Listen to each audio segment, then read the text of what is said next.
Welcome back to the Daily Drum on WHUR and Sirius XM Channel 141. This is the Insight segment. I'm Harold Fisher. Tonight we're going to take a look at the impact of budget cuts on the Corporation for Public Broadcasting, better known as CPB. Now, last month, Congress approved and President Trump signed a bill slashing more than $1 billion from CPB funding. Now, that money supports more than 1,500 local public radio and television stations around the country, including our own WHUT-TV. It is the only Black-owned public television station in the country. So what does that mean for stations like ours? Why does it matter, and how can you help keep public media alive and thriving? Well, joining us tonight to talk about this are Sean Plater, General Manager for WHUT-TV, Angie Hale-Storks, Director of Content, and Keisha Nelson, Director of Education and Outreach. Thank you all for joining this conversation. I appreciate you taking the time to talk to us. Thanks. Let me first start with kind of the foundational question. I'll start with you, Sean. How has WHUT been specifically impacted, and have you already begun to feel the cuts, or do you expect that to come down the road? Yes, Harold, we're feeling the cuts day by day. Again, the public media system is really dependent on other stations, on the Corporation for Public Broadcasting, on PBS. Everybody kind of has a role within that system, and stations are being affected already, and we just know it's going to get worse. Even today, the Corporation for Public Broadcasting announced it's shutting down operations as of September 30th. And, stations depend on what they provide for music licensing and for all types of services that help to bridge the gap for what each station does locally. And so you're starting to see impact in staffing. Stations are releasing staff members, shows or series are starting to go away. The funding that was taken away was for the next 2 years. So it wasn't just 1 year, it's the next 2 years of funding. And that allows us to plan, because television shows, they take a long time to produce, to research, to take in production. And so we're seeing the effects of everything coming down the pike. And it's a sad sight to see when you think about what that means in terms of our local impact to the community. It sounds, and we've heard this before, that these cuts, Angie, they're basically cutting out Big Bird, and it was kind of a tongue-in-cheek joke, but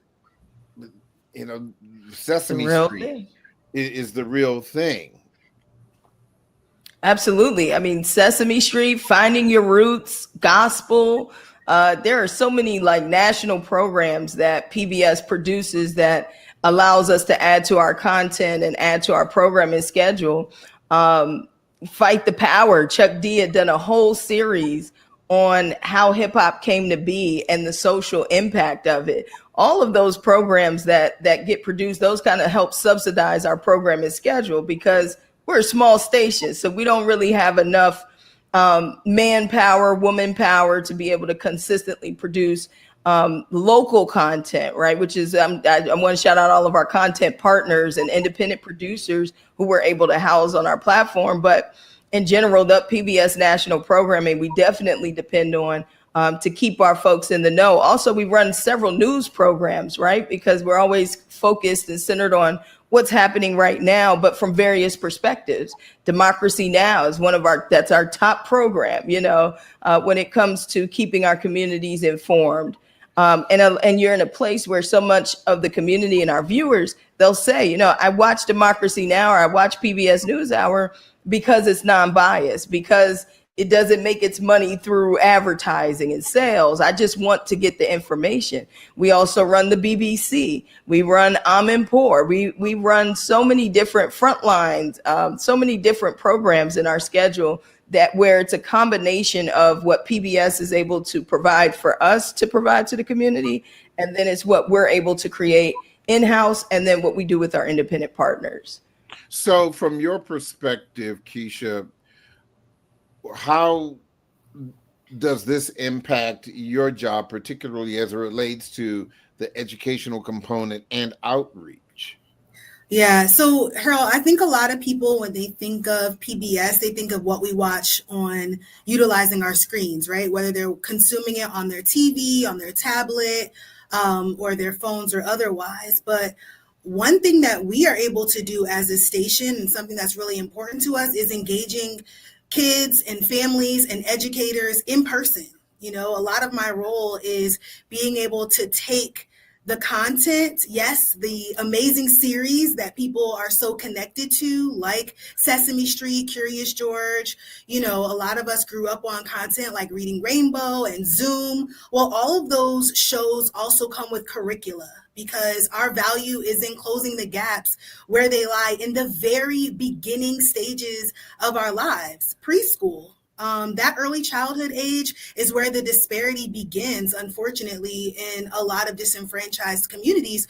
Whereas we know, you know, to be able to have the opportunity to afford preschool or early childhood education, it can be very expensive. And so PBS and our work at WHUT is really determined to ensure that everybody has access to quality early childhood resources, as in curricula, activities, learning, you know, all of the beginning stages of education before they enter the classroom. It's not mandatory and it's not free to be able to enter the classroom ahead of kindergarten. And so, you know, we want to be able to help families get a jump start on their education before they start kindergarten. And that is actually one of the biggest ways that our station has also been impacted, in that May 2nd, when that executive order was signed for CPB to cease all programming as it relates to Ready to Learn, which was a huge grant that our station received to be able to expose a lot of our communities to preschool and early childhood resources. And so we had to stop immediately. And that means that families were impacted immediately. And so we're not talking about sort of a pie in the sky idea of who's impacted. We know exactly the families, because we've been helping them and supporting them, you know, since we've been receiving Ready to Learn funding for several years.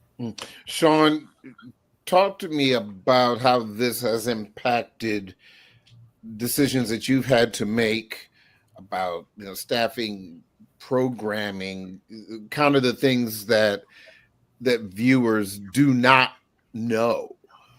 Yeah. Well, you know, media as a whole is in a tough space outside of this. And so there are already a lot of tough decisions and things being made, but this just speeds that up at a pace that you just wouldn't even imagine. And so I'm be honest, I have a lot of sleepless nights just thinking about this and how we're going to continue to do the work that's needed. I mean, we had a conversation amongst our staff about what does a world look like without a WHUT.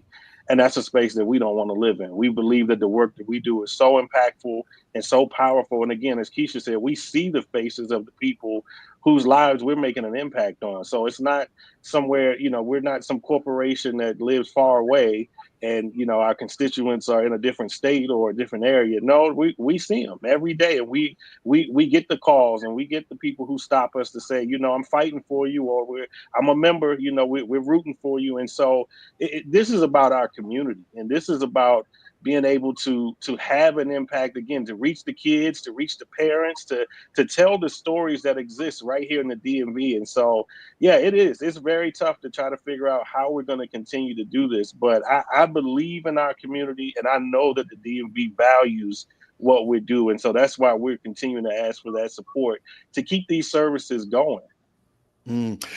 How much of WHUT's operating budget was coming directly from CPB funding?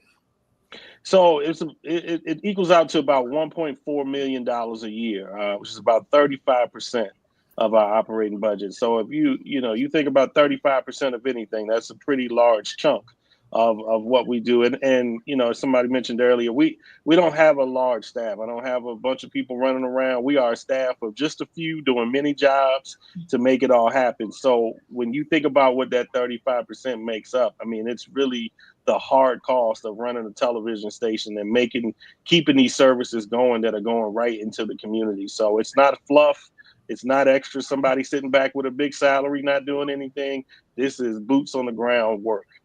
Keisha, Alaska Senator Lisa Murkowski, before this bill passed, was talking about the impact on rural communities in Alaska as far as public radio and not just public television. And she was saying for a lot of these rural communities, this is all they have when you're talking about emergency broadcasts, earthquakes, and that part.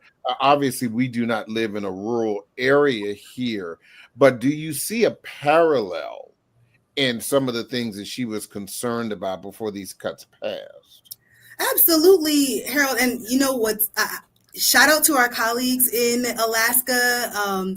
We connect with them and work with them, and they're doing a lot of really important work. And it's interesting to hear about the dynamics because the parallels are very similar. And I mean, for us, some of those parallels look, I think, first language. Not everybody speaks English, and our resources are also available in other languages. And so, of course, I'm thinking about the kids and family lens and the ways that we engage our families in different languages and different cultures, and being able to expose our families to those different things, but also be able to connect with them, utilizing our resources.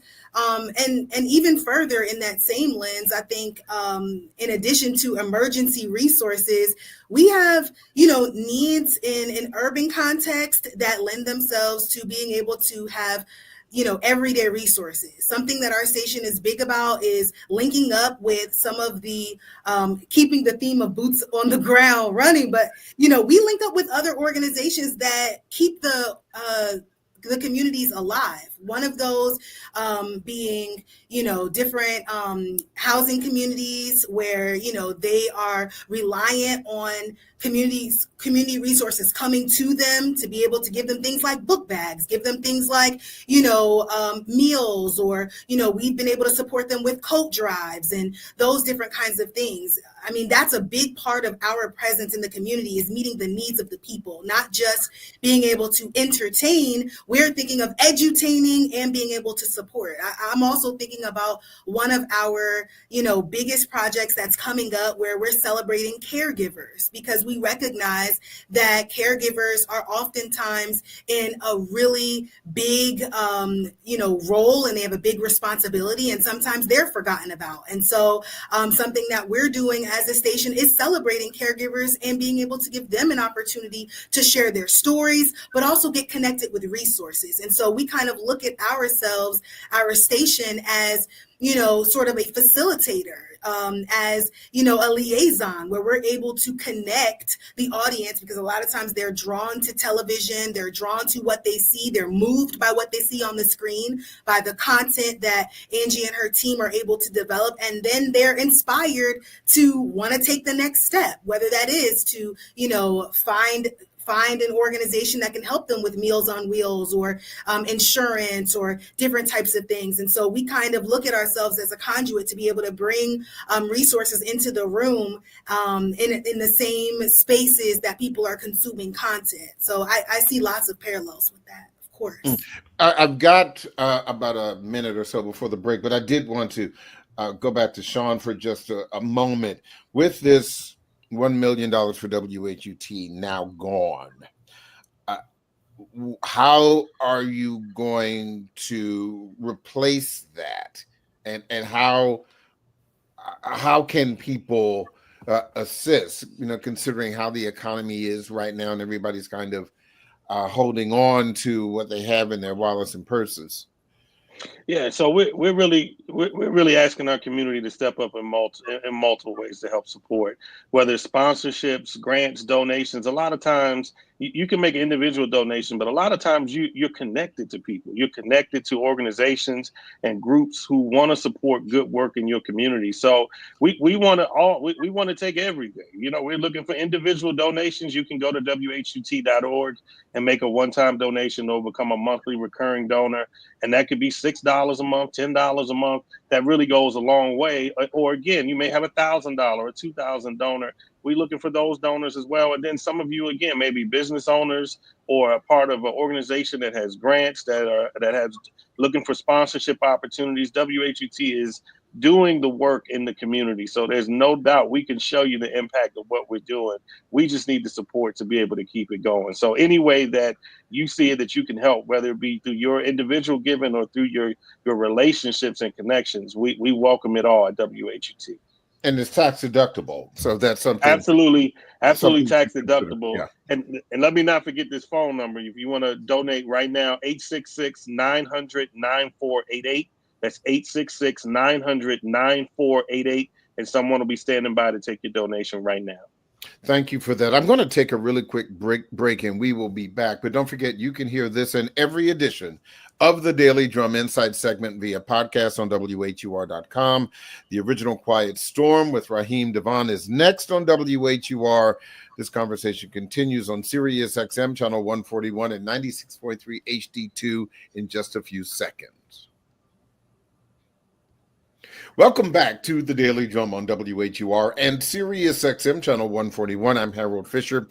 We continue our conversation about the impact of funding cuts to public broadcasting. My guests are Sean Plater, General Manager for WHUT-TV, Angie Storks, Director of Content at WHUT-TV, and Keisha Nelson, Director of Education and Outreach at WHUT-TV.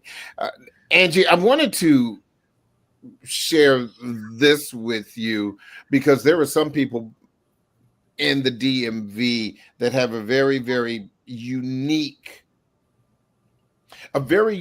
way to differentiate between the kind of program that WHUT TV has and some of the other local public broadcasting stations. And this is what I mean.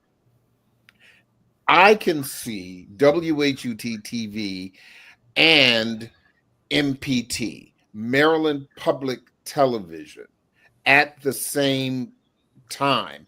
And literally I can switch from one to another, or I have a feature where if I wanted to have both of them on the same screen, I could literally do a real-time comparison to the programming. So from your perspective, what is the difference between what WHUT-TV provides as opposed to a Maryland Public Television or a public TV station in Virginia, Northern Virginia? Yeah, no, absolutely. I think what makes us unique and what we've focused on and leaning into is our Blackness, right? And leaning into Black perspective and leaning into Black stories, Washingtonian stories, DC native stories. And that's what you get. That's the difference. One of the blessings, in fact, of having multiple PBS stations is that we're not in a position like in Alaska where they have to try to figure out how to serve everybody in that area. So we get to niche it down a little bit.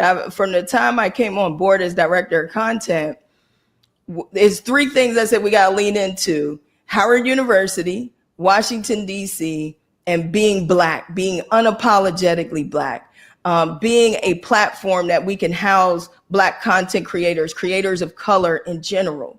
When we focus on opening our doors to each other, it opens the doors for so many other people that otherwise wouldn't. And so the difference is when you go to an MPT and others, they have to run certain programs that we don't have to run.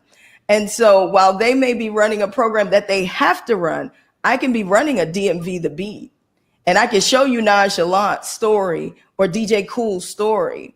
I can show you Lawrence Bradford. He's a DC native hand dancer. I can show you his story. You can learn about Nzinga Tall and the Tall family, who are scientists from our Legacy series. That's what makes us unique. That's what makes us different. And I can't tell you how many people come to me and so many Washingtonians that have grown up and they say, man, I've been watching Channel 32 and I'm seeing me. And that's what I'm probably most proud of in terms of our programming, is we have the ability to reflect our community in the programming, in addition to what PBS has to offer. So what sets us apart is we're Black perspective 24/7 every day.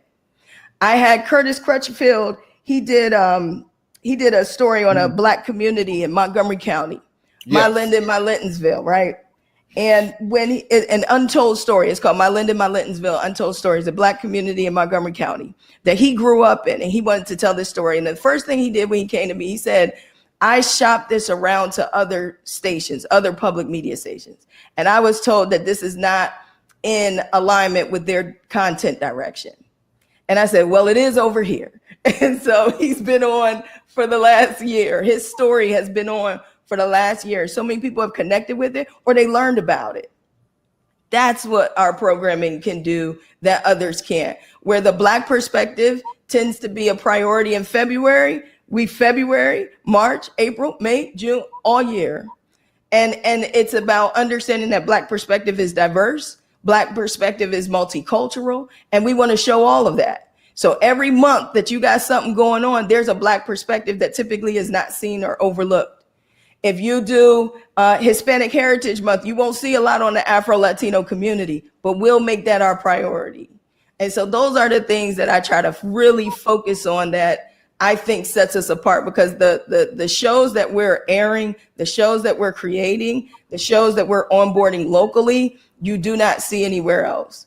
Decades is a digital series we created, stories of local stories of people, places, events that would never get on a television platform. You never see these people or their stories on the television platform.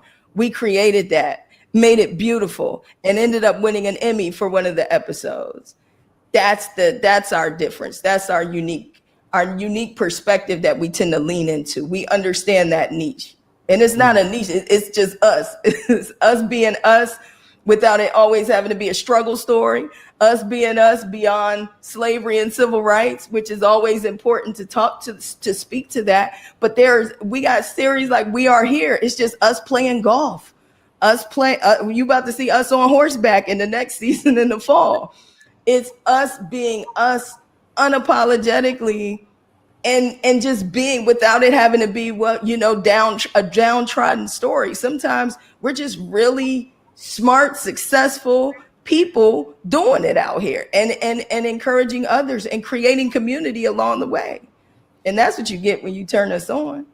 So let me ask you this, because I am particularly curious about how this, as you say, shopping a series or a documentary, how that works. And I do remember speaking to Curtis about this, I don't know, I guess it was a year or so ago. And he mentioned it to me. And I'm glad to hear that he was very successful in getting it on WHUT. But if I am someone, a Black person or a Black documentarian who has a story that I think is impactful to the Black community, how do you shop that? How does that work? Yeah. How is it done? Yeah, so most creators, what they'll do is they'll go to the websites of the stations they're trying to get on. In our case, it's WHUT.org.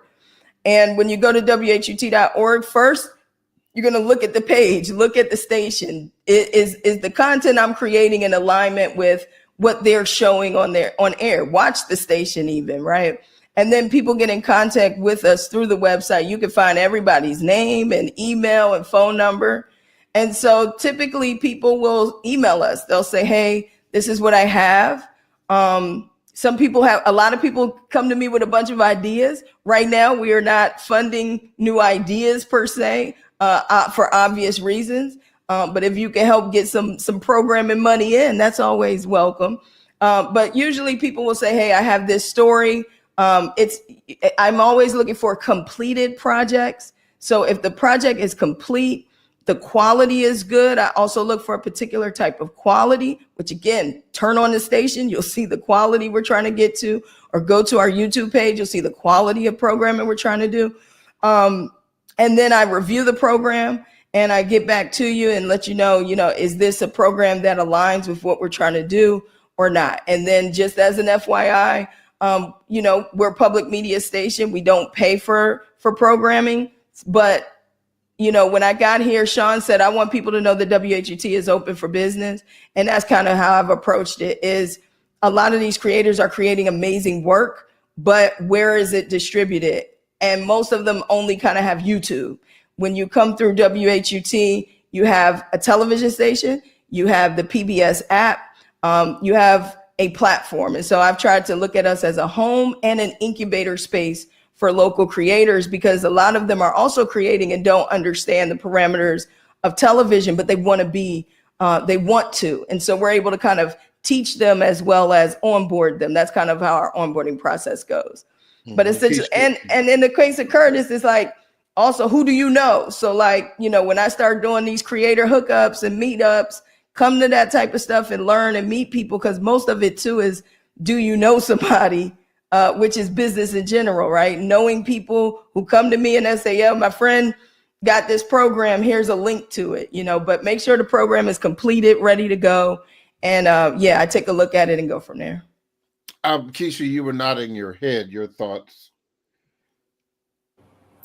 Yeah, I mean, and I think that we're in a very special time where creatives, any creatives listening, I say shoot your shot. I'm the type of person that I believe in like seasons for different things. And I think one of the things that at least I've observed from Sean and Angie's leadership is that, we want to think differently about possibilities. And I think that's what makes WHUT different too, is that we are accessible. Like, we are here, we are real people, we are in the community, we are for the community. And I think we don't only mean that in the sense of like being approachable, but in the sense of like wanting to do something different, wanting to give content creators an opportunity, wanting to, of course, being affiliated with Howard University and content. And I think being a part of the university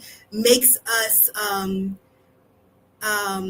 don't want to say like professors, but in the sense that we are excited to support and rear younger, content creators or folks who are looking to break into, the industry and kind of, who have great potential and have great content and have generated things that want to see what are the possibilities. I think that WHUT is a great place for people to consider working with and having conversations about how they can further develop their craft. I think Angie put it best by saying that, it's her heart to want this to be an incubator space. And I think that's what I'm meaning when I say like being at Howard, being at a university, all of us being Bison and wanting to see people win. We see this as there being opportunities to help cultivate interested, talented folks, no matter the age. I'm not meaning to liken that to being younger, but anyone who kind of has a bright idea that's looking to invest in themselves, develop it and shoot their shot. I think that there's a lot of potential, and that doesn't just mean on air, which sometimes people create a hierarchy in terms of how we consume content, because the reality is, like, if you look at WHUT digitally and what's happening in the digital spaces, and I'm excited to hear Angie and Sean, y'all talk about, what's happening digitally, because how we're consuming content isn't just sitting in front of the TV on the living room.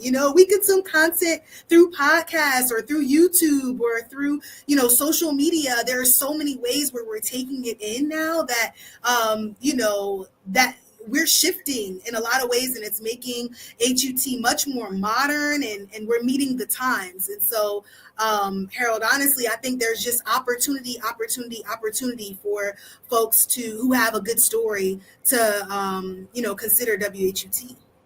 Sean, here's a question for you. If I had $1 million and really, I said, yeah. Welcome. Wow, guys. Harold is going to solve. Wow. Ladies and gentlemen, our newest gold member, platinum. Right, exactly. Platinum. Yes, WHUF. Yes. Let us just change the name. We could do Harold Fisher Studios now. That's But Exactly. there's After you. no. That's now you made me forget what I was going to say. No, I'm kidding. If I had $1 million with no strings attached per se, because usually I know when you're talking about grants, for example, they have requirements, they have expectations.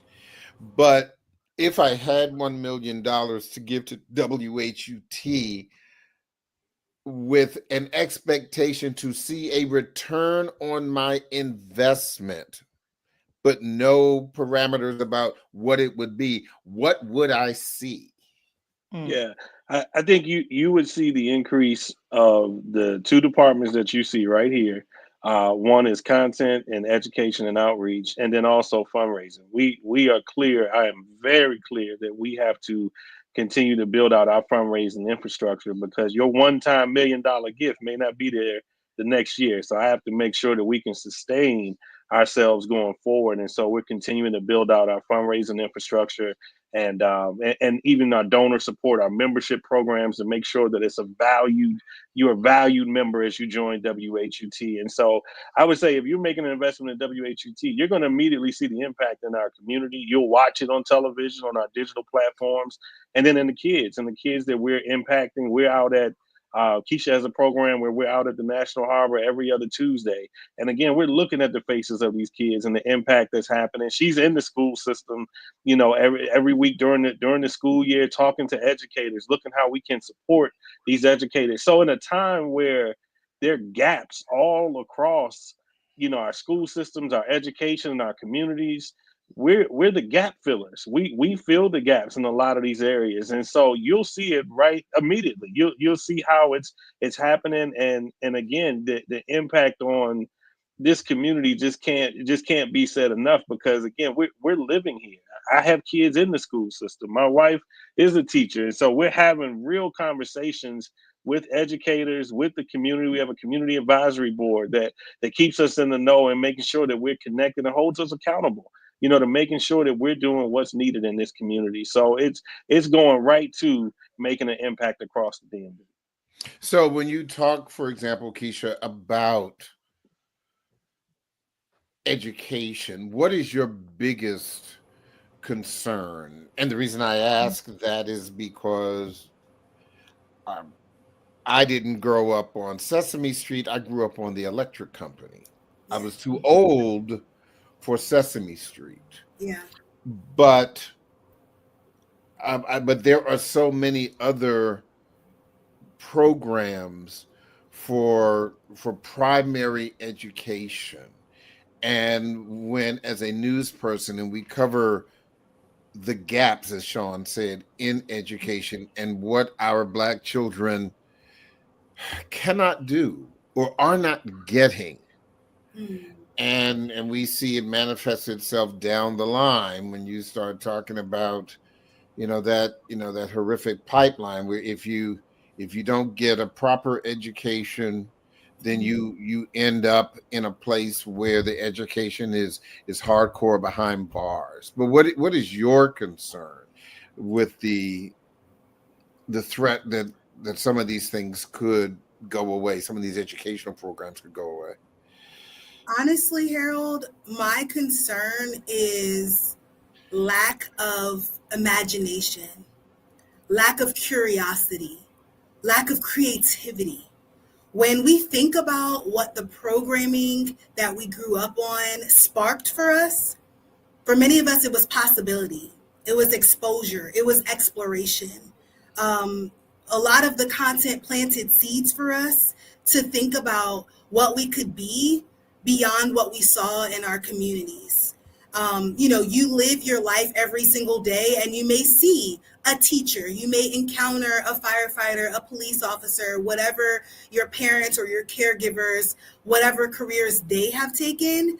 But for me, I didn't see, media. I didn't see broadcasting until I consumed something outside of my home, outside of my community, which was like something on PBS. I started to think about, what if I was on that show? What if I was one of the kids on Sesame or on Zoom? I started to think differently about that when I thought about, from the perspective of career exploration. And that's something that at HUT we are trying to tackle. That's a big value and initiative at our station, is career exploration, to be able to fill in the gaps and be able to spark curiosity that would feed a child's passion, that they would hold on to this idea of what they could be, what they could become.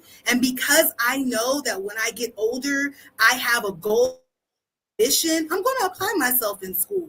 I'm going to apply myself when I, have options to join clubs or have options to do different kinds of things. And honestly, I think that, when we think about fears or gaps or what I feel is missing, as a parent and an educator, I'm never going to feel like the school can provide enough, right? It doesn't matter whether you are publicly educated, privately educated, at a charter program.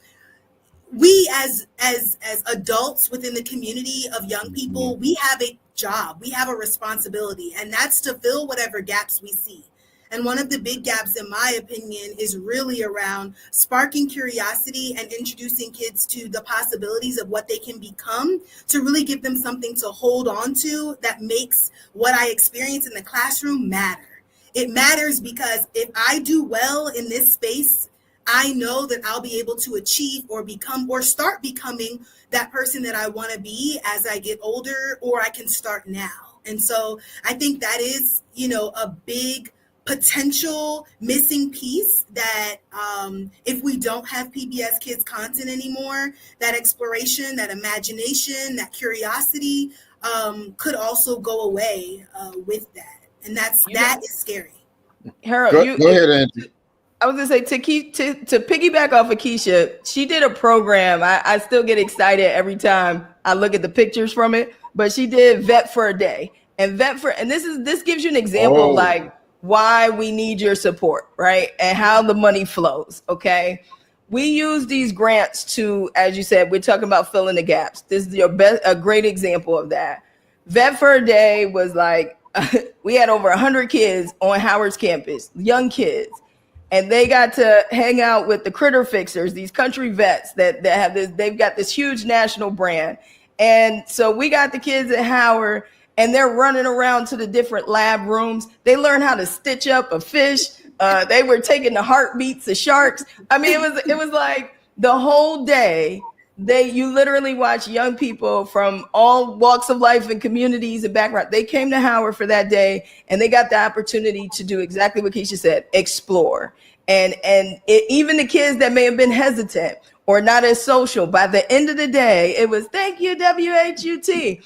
The parents, thank you, WHUT, because where else could you go and expose your child to the idea of being a veterinarian, and they see two veterinarians with so much energy and life that look like them, and you do all that for free. Yeah.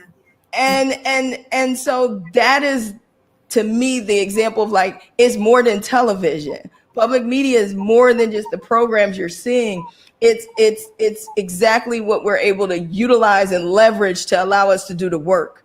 So your money, your funding, your connection puts us in a position to do the work. And that's just one example. We've done several 4 days, but was that the first one? Yes, that was the first one. That was the first one. But it always stands out because I saw it was so many kids.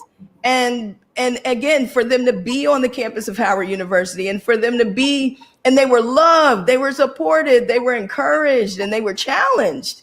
Yeah. And they really were on there trying to figure it out. And I wouldn't have touched any of them animals that I seen in there, but I was peeping. I didn't want to touch nothing. I did not touch anything in there. But it was so cool to watch young children learning how to stitch up or stitch up an animal or perform CPR, or just learning learning a career that they probably didn't know even existed or that they could be, because we know children love animals a lot of times. And we can take them to the zoo, but this was a whole different experience. Keisha created and curated that entire thing. And she does that over and over and over again. And it's tied into the content. And that's children. We do Black Women Soar during March, the month of March, Women's History Month. You see we get to honor Black women. We just did that in an airport in College Park, the museum. It was beautiful to see these women being celebrated for what they do in the community. All of that, and it's free, gets done with your funds. And that's very important, how all of this is connected. Content, community, and creators, they're all connected, and that's what we need. Our folks, we need folks who are listening that believe in that mission. Like, that's what you're giving to. That's how this works. Let me ask you this, Sean, as I come close to wrapping up, with the Corporation for Public Broadcasting shuttering in a few months as a result of the loss of these funds. What does that mean for WHUT and other outlets like it? This is a sea change. We haven't seen anything like this since CPB started, 50 years or so ago. Yeah, no, and in some ways this conversation has been going on for almost since the very beginning in terms of funding, depending on, who's in office. There's questions about, do you fund this or not?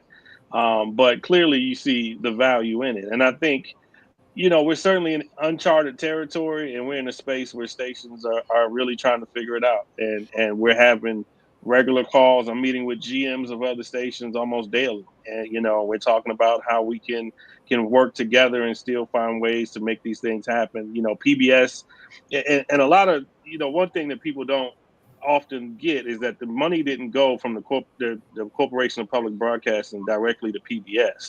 It went to the stations. So you're really impacting the local stations. And then we may pay dues to PBS to receive some of that national programming. But clearly, if we've been cut by, 30-35%, then we can't afford to pay PBS National, the same amount of money there. So what their services are going to look like is going to change. And so we're just in this space where everybody's trying to figure out, what does this new landscape look like, and how do we keep it going? I think for WHUT, we have a strong foundation in terms of our ability to create new content and original content, our own content. And so we're not fully dependent on another source to develop that. And while we certainly appreciate our partnership, we're not fully dependent on that as just the only source. We're producing local content that we can run throughout the day. We have kids content and things that we're developing as well. So there's always, and challenges.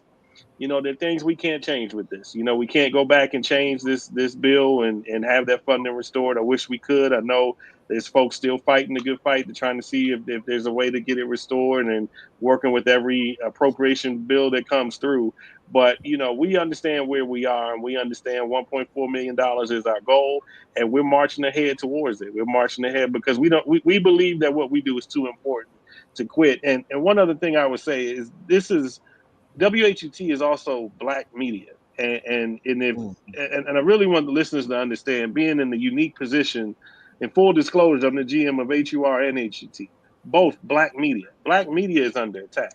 And so it's important more than ever that you understand that you don't see too many stations owned by us telling our stories. And so this is when we really have to get together as a community and say that we want this. We want to see a place that's telling our stories. It matters to us, because if not, we're going to be spoon-fed information that doesn't come to you. Like what Harold's doing every day on the Daily Drum. It matters. It's telling you why this matters to you.